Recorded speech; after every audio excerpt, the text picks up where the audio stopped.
Okay, well, good morning. We're going to get started, and I'm going to be standing over here because we are going to be recording this today for our website on Zoom.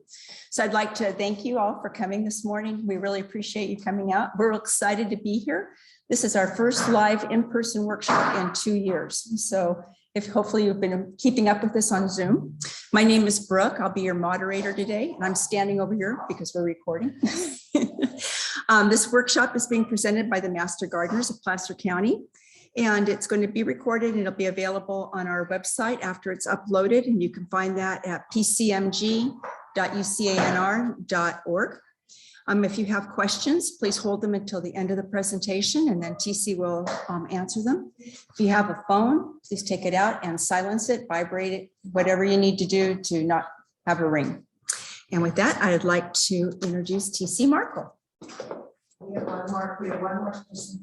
Oh, okay.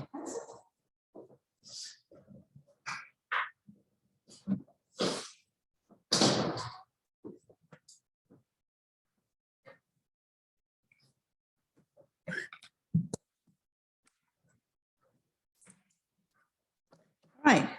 Hello, everyone. My name is TC Markle. I've been a master gardener for almost 9 years, and I enjoy showing you new things you might not know and solving problems for you. So today's topic is dealing with deer using deer-resistant plants. First of all, let's talk about who are the master gardeners. We are trained volunteers who extend research-based information to home gardeners, and we encourage you to make informed gardening decisions with that information. We can be found lots of places. You can call our hotline number if you have any questions, or you can submit your questions online at our website. We have a presence on Facebook, Twitter, and Instagram. We have newspaper articles in Gold Country Media on a monthly basis. We have our own quarterly newsletter called The Curious Gardener that's available on our website. And yearly, we publish a gardening guide and calendar. We can be found at lots of places, and now we are opening back up and we'll be seeing more of us in person. If you have a club, you can actually request that we come speak to your club. A lot of garden clubs do that. We give workshops like this one today. We have a presence at farmers markets. Seasonally, we start in May, and we will be back there this year also. One in Auburn, 2 in Roseville, and a brand new one in Lincoln called Fowler's Farmers Market. We have booths at fairs and festivals. Our garden fair is returning on April 9th at the Maidu Community Center. And our Mother's Day garden tour is also returning this year on May 8th. This is a screenshot of our website, and I want to show you a few things here. There we go. Down at the bottom where it says virtual gardening workshops, later in a few days after today, you will be able to go watch this again if you'd like to, so you don't have to take extensive notes today, like names of plants and that kind of thing. Also here over on the left, we have a spot where you can join our email list to keep apprised of any updated events we have. And also right here, the Curious Gardener newsletter, you can sign up for that and it will come right to your email inbox.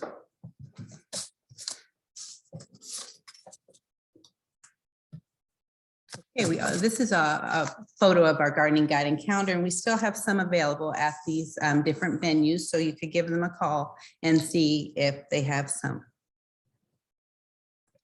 Okay, let's get started with our topic. How do you know that you have a deer problem? Well, you'll probably see droppings, hoof prints, torn and chewed plants, and shredded stems and bark. The presence of deer in the garden or orchard can be detected by finding droppings, which are small pellets about the size of a raisin and almond shaped. They are usually greenish brown and may contain bits of plant matter. When deer eat fibrous foods like leaves and nuts, the droppings are small and round, like these over here on the left. However, in the summer and fall, when they're eating a lot of fruit to prepare for winter, their scat is more likely to clump and produce long droppings like these. Deer tracks are most recognizable in mud and snow, but they can be visible in grass and dirt as well. They are made up of 2 separate hoof prints, which combined look like an inverted heart. The average deer print ranges in length from 1 to 4 inches. They come to a point at the front of the track. Deer are browsers, not grazers. This means that they tear foliage rather than nibble it. When deer browse on leaves and tender stems of shrubs and trees, they leave ragged edges on the remaining plant parts. They prefer to eat woody or broadleaf plants over grasses, and they can reach up to 6 feet high. In mid to late summer, bucks, the male deer, will rub their antlers on tree trunks and limbs, fence posts, and other rough surfaces to remove their shedding velvet, the vascular skin that covers antlers while they are growing. While this is not a problem for larger trees, saplings and small limbs can be badly damaged or destroyed.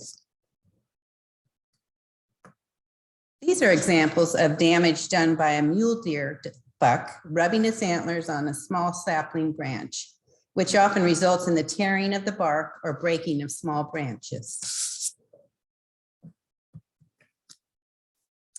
The strategies for deterring deer that we will discuss today are building a deer fence, protecting individual plants, using repellents or frightening devices, and selecting deer-resistant plants.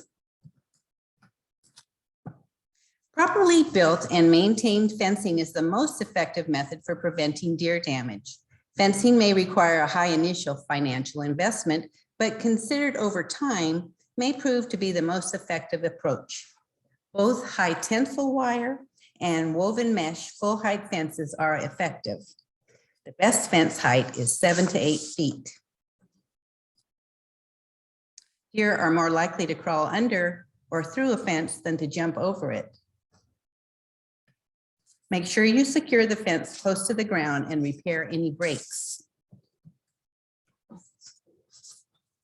Deer normally will not jump a 6-foot fence, but if chased or threatened, they can clear an 8-foot fence on level ground. On sloping ground, you may need to build fences 10 to 11 feet high to guard against deer jumping down slope. Fence gates should be the height of the fence, and they must be kept closed to prevent deer from entering the fenced area. So a little bit more fencing was added up here above the gate. To convert an existing fence, attach uprights vertically or at an angle sloping away from the area you want to protect. Fasten mesh wire or individual smooth wires above the fence with no more than 4 to 6 inches between them. Most fences can be made deer-proof with an upright extension of 3 to 4 feet, provided the lower portion is well constructed and fitted tightly to the ground. And here you can see where this addition was added on. The fence was shorter at first, but it wasn't enough. Individual plant surrounds may easily be made from a few simple materials. I use 4-foot tall wooden stakes and polypropylene mesh that is 40 inches tall. I have some up in the front of the room too, so you can look at that after.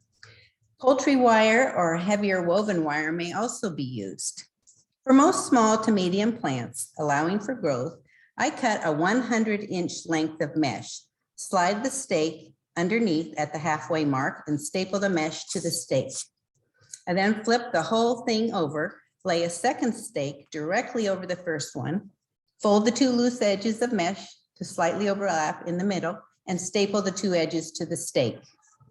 Then I use a sledgehammer to center this surround over a newly installed plant and spread mulch inside the surround. I leave them this way for several years on average, giving the plants lots of root growing time or until the plant starts growing through the mesh. Small wire baskets or cages make temporary plant protection for smaller plants. U-shaped landscape staples can be purchased, or easily made from heavy gauge wire and pushed into the soil to keep the basket in contact with the ground. Heavier fencing material can also be used to make cages or plant covers. These were made from leftover non-climb horse wire and landscape staples to keep them in place.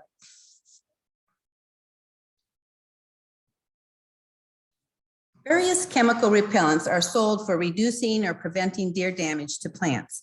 Although their effectiveness in most situations is not very good or long lasting, you will need to respray. Deer repellents are designed to impart objectionable odors or tastes. Repellent should be applied before damage occurs and must be reapplied frequently, especially after a rain, heavy dew, or sprinkler irrigation to be effective.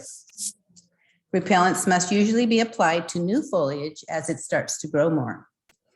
Repellents are unlikely to be effective when food sources are scarce and when deer numbers are high in relation to available food. This happens in drought years for sure, and when deer forage is not available in late summer or fall. Ultimately, most commercially sold deer repellents have not proven to be satisfactory in protecting gardens from deer damage. The use of noise and visual objects like the shiny tape on the right or other frightening devices to keep deer away from desirable plants are usually effective only for a few days, if at all. In urban and suburban residential areas, deer come into contact with a variety of sights and sounds daily and often quickly become habituated to things that cause them no harm. Motion-activated devices like the sprinkler on the left may be effective for a short period of time.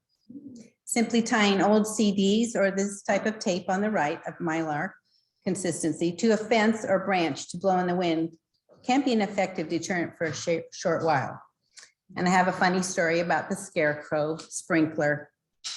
It gets people more than it gets deer. Because you forget it's there and you come around the corner and then you get sprayed in the face. So. Oops. For some reason, it's not moving ahead.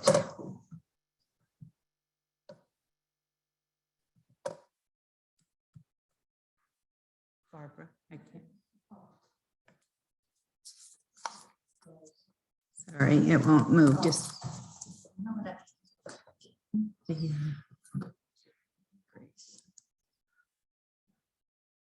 so I should try.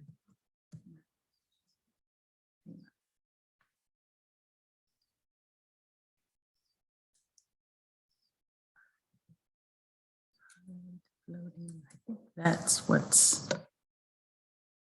Wait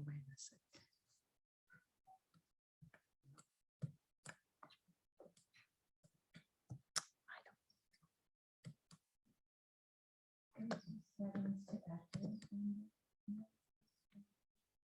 Oh, it just stopped.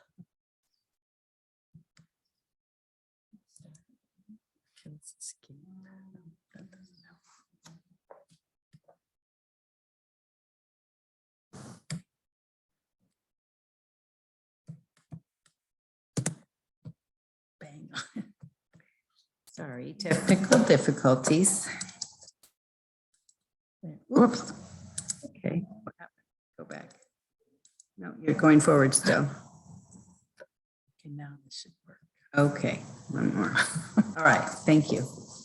Okay. California native deer are game animals with regulated seasonal hunting. Legal sport harvest of deer requires a hunting license as well as purchase of deer tags from the California Department of Fish and Wildlife. If you are growing plants agriculturally as your livelihood and deer are endangering your crop, you may apply for a depredation permit to allow the lethal removal of deer. Do deer-resistant plants exist? It depends. You will notice that I did not say deer-proof plants. Those don't exist. Several published lists of deer-resistant plants are available and can be used as general guides. Some of these lists are on your resource sheet. Not all plants on such lists are going to be deer-resistant in all cases.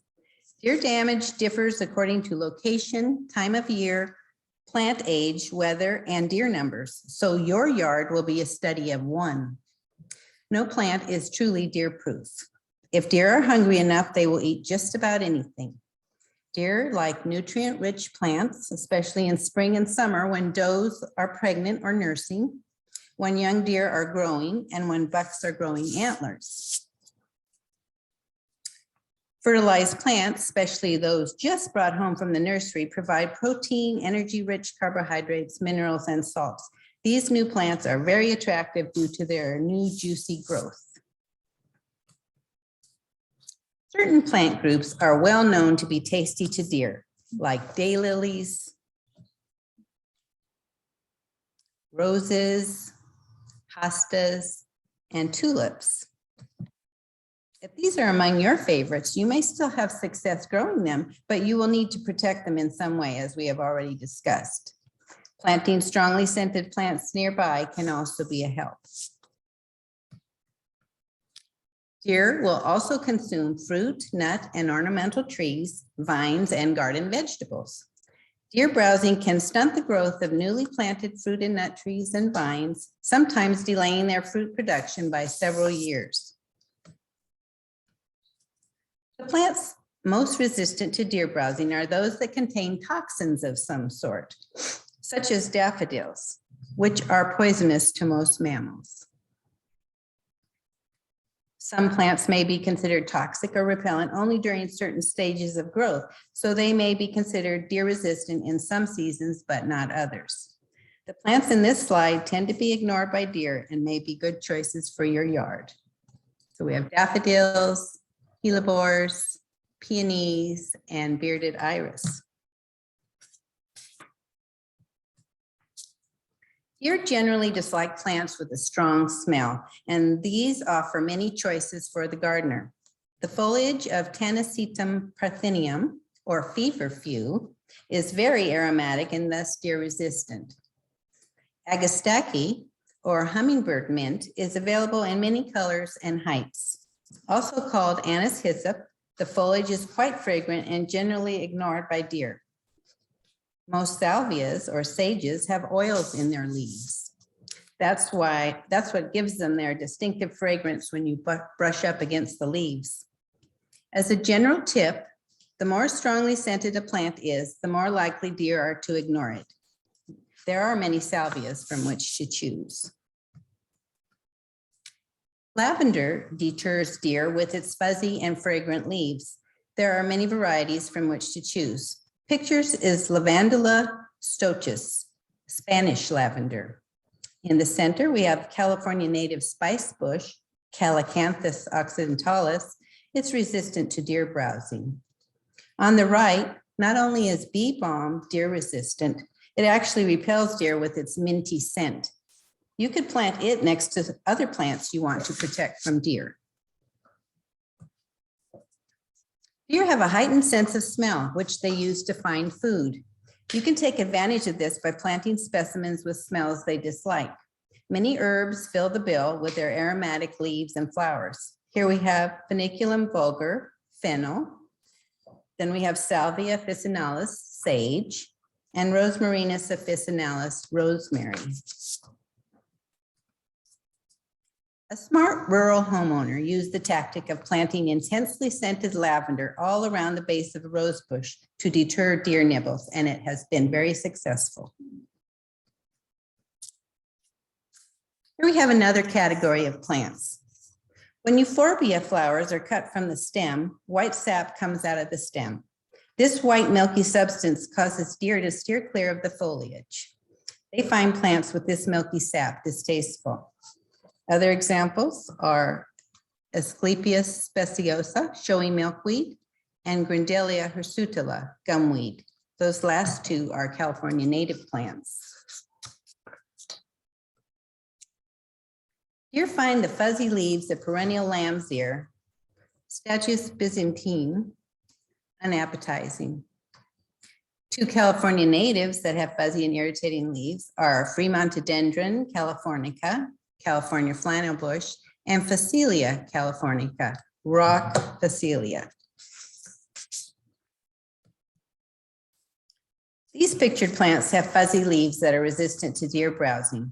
They include Silene coronaria, rose campion, Borago officinalis, borage, and Achillea millefolium, salmon beauty, one of many suitable yarrows. Yarrow has a spicy scent and fern-like foliage that makes it unattractive to deer. Spiky or sharp leaves on plants make them unattractive to deer as compared to plants with soft, pliable leaves. Examples here are Berberis aquifolium, Oregon grape, Grevillea rosmarinifolia, rosemary grevillea, and Phormium tenax, New Zealand flax. Deer will usually pass up gray-leaved plants. Two ground cover examples here are Diamondia margaritae, silver carpet plant, and Thymus cerfilum, creeping thyme.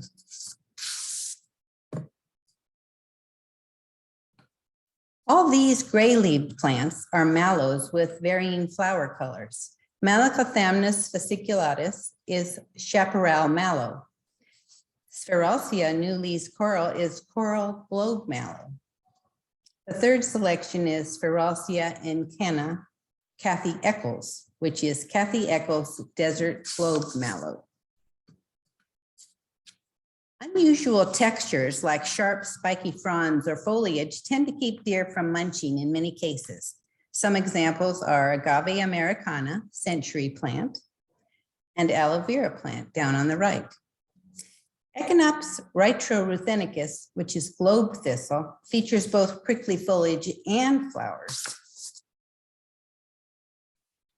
The finely textured foliage of ornamental grasses tend to deter deer who are looking for juicier things to eat. Deer don't seem to like the rough texture and cutting edges of ornamental grasses.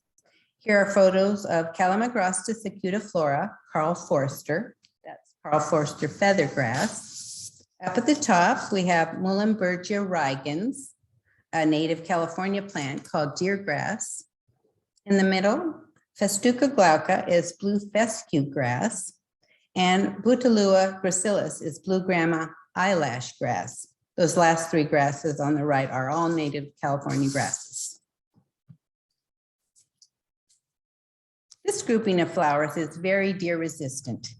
Featured are Gaillardia grandiflora, blanket flower, Calendula officinalis, pot marigold, and Verbena bonariensis, tall verbena. Another set of deer-resistant plants are Enithera elata, which is Hooker's evening primrose, and on the bottom, Verbena lilacina de la Mina. These are both native plants. Marigolds are overall a plant that have extremely strong scent and can effectively deter browsing deer. And this Tagetes lemonii, Mexican marigold, is no exception. Here we have Aquilegia formosa, which is Western columbine. In the middle, Erigeron glaucus, Wayne Rogers is the variety. It's a seaside daisy. Those are both native plants. And up on the right, we have Scabiosa ocraluca, commonly called cream pincushion. This selection features all California natives. In spite of the beauty of silver bush lupin blossoms, deer do not find them attractive in the least. The others are Epilobium canum, California fuchsia, and on the right top, Sisyrinchium bellum, blue-eyed grass. Other deer-tolerant natives include Aesculus californica, California buckeye, and Carpinteria californica, bush anemone.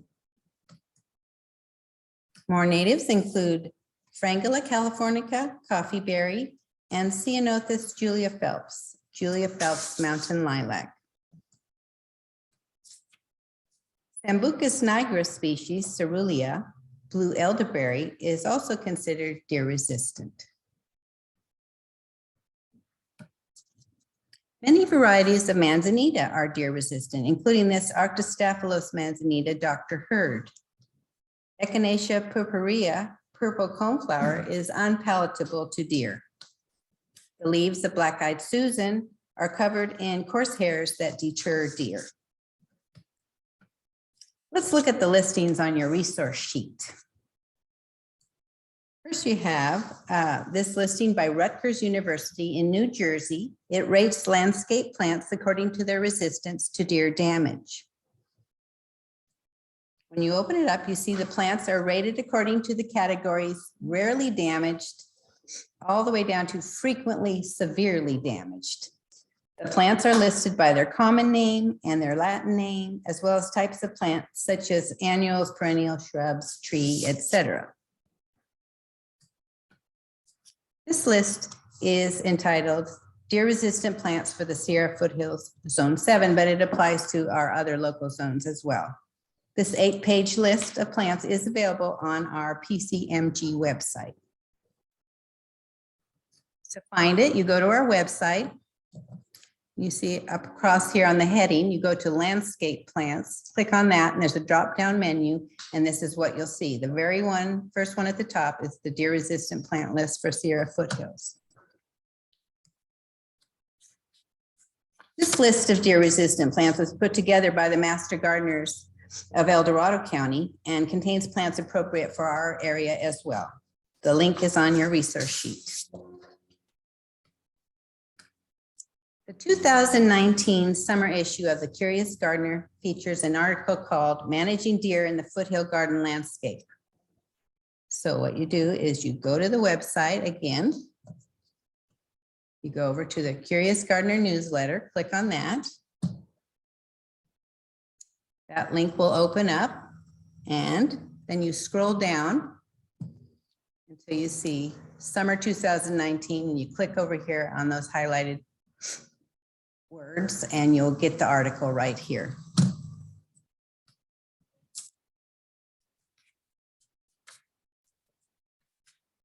This resource is from the UC Integrated Pest Management Program. Use the link on your resource sheet to access it. These two books, Deer in My Garden, Volume 1 and Volume 2, were written by local author Carolyn Singer. She donated Volume 1, which we have for you today. This concludes my presentation. Dealing with deer is definitely a challenge with a learning curve. Just choose your plants wisely and use protection if you need to do so. Even the best laid plans may not keep mama deer from choosing your yard as a safe place to give birth, and those fawns are pretty darn cute. So thank you for attending today. Are there any questions? Is the scabiosa in the blue color also deer resistant? Yes, all the scabioses are deer resistant. Just a caution, I read somewhere to keep them out of a somewhat large area, you just put 2 feet, 3 feet high chicken wire. They run into it because it's dark at night when they're usually doing their thing. And so I did that and it did work. However, I read where a buck will get its antlers He could get stuck in there. stuck and they can be tranquilized, but they're fighters and they usually die. I forget the term is. I'll think of it while somebody else is talking. And so I just took it out. That was, and I noticed your niche should do the same thing, but you don't have it around a big area, which makes more sense. You've got it just around the plant. Yeah, sometimes it's easier to protect a small plant Right. just for a few years at a time. It's definitely more expensive to build a bigger fence. If you're going to do that, maybe protect your vegetable garden that way, but. And I think then the fencing that you described, the 8-foot. Yes. I didn't hear you say the chicken, you said poultry wire, but It could be high tensile wire. It could be the Yes. mesh also. Yeah. Yes. they're less likely to get tangled, I think, in the bigger, in that concrete stuff they put, contractors put down in cement. Bigger. Rebar. Thank you. Yes. Right. Anyway. Well, that's why I said it's the study of one. Your yard will be a study of one. Exactly. It's, what kind of traffic you get from deer, the time of year, in the late summer and fall, they're going to be hungry and they will try just about anything. I've had pretty luck. You never know if you're having good luck for one reason or another, but the CDs, I glue the two, so that the two shiny sides are on the outside. And hang them, Yes, and any breeze will make them move. Right. And knock on wood. yeah, that can definitely work. And if you move them around every few days too, because they really do get used to things. Yes, and they get tangled up in the winter. Right. Let's face it, having deer in your yard is a pain, but you learn to deal with it. I plant for wildlife. And so when they come, it's sort of like, okay, I kind of invited you, but don't eat that, okay? So I protect the small things until they get bigger. And I will see browsing on them, but they don't clean them down to the ground. I just get some nibbles here and there. I have my yard fence for the dog who roams that area. They never come in. And that's where my vegetables are. And all that. Having a dog definitely Yeah. works. Not to chase them or anything like Right. that. That would not- Right, but sometimes just the smell of the dog Yes. will be a deterrent to the deer. I don't have any dogs and I'm the only person on my whole street that doesn't have dogs. So I think they like my yard a lot. Yeah. Any other questions? Yes, Has anybody experimented with like motion activated barking dog? You know, not a real dog, but just a motion activated. well, Statue, like you have entry doors with like that, the croaking frog when you get close to whatever. I haven't heard about that, but you would need to move that too, because they just get used to whatever you do, and if they didn't get hurt by it, they'll tend to ignore it after a few days. You had a question over there? I do have a question about the fencing, Mhm. when it's only this tall, don't they scoot over? They can, but when I'm starting down a small plant, the plant isn't very tall. And so that gives it time to really settle in. With them being browsers rather than grazers, if they come along and you have a brand new plant in the ground, they're just ripping it is what they're doing. And if the roots haven't settled in yet, that plant will come completely out of the ground. So that gives it time to settle in and get some good roots. I think it's my understanding also that they tend to start finding food at eye level because they're watching for predators. And so leaning down would be their second, third, or fourth choice. You can see that when you notice a fruit tree or something, just sort of pruned all along their height there, right around their eye height. Yeah, that's true. I found that their favorite is the bell pepper plant. Or just pepper plant, either one. Right. They do Just like strips, vegetables. just so they. They're new, young leaves and they have fruit on there and they're tasty. Yeah. Oh, that makes it very convenient. Yes, they don't have to bend over like Peggy said. Okay, any other questions? Thank you for coming. Please fill out the evaluation sheet. Thank you, TC. And I'd like to again, thank you all for coming and remind you that if you have any other questions, you can find us on Ask a Master Gardener Question on our website. And also our next workshop will be on March 26th, where we'll be presenting planning your summer vegetable garden minus deer. Thank you all for coming. You mean it's too early to plant now?